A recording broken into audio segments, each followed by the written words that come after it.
From torrid summer to intense humidity during the monsoon, it seems the unfamiliar weather conditions in India are taking a toll on the African cheetahs in Kuno National Park.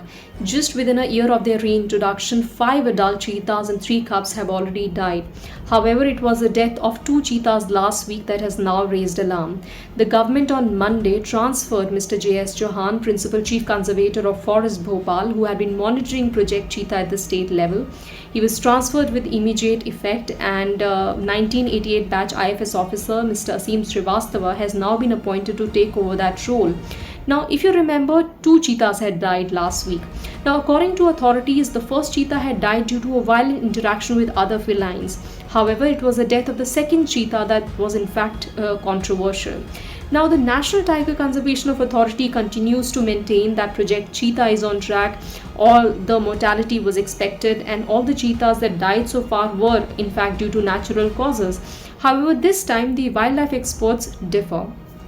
The South African wildlife experts who reviewed the situation in the post-mortem report say that the animal in fact died due to septicemia, which may have been caused due to the use of radio collars. How?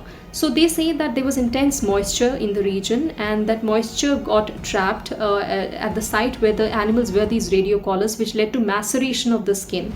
That site got infected, and there was infestation by maggots and flies, which led to septicemia and might have pushed the animal into a septic shock. Now, their concern now is that the other cheetahs might also be suffering from a similar problem. Their concerns were intensified when, during a preliminary examination, they found that one of the Namibian cheetah was also suffering from a similar problem. However, she was treated well on time and is now on a recovery. Now, the Cheetah Steering Committee also met on Monday following the death of the 2 cheetahs and deliberated on the situation. They have now recommended that all the cheetahs would now be recaptured and brought back to Kuno, where their health would be monitored. They have decided to invite Mr. Mike Toft. He's a specialist from South Africa, especially with regards to radio collars. He is now in Kuno National Park to monitor the health of these cheetahs with respect to radio collars. We spoke to a couple of experts, including those from South Africa, and they say that they have not really encountered a problem with radio collars in their country. These radio collars are being used on a number of animals, and they have been doing fine. However, the situation that they observed in Kuno National Park seemed unique.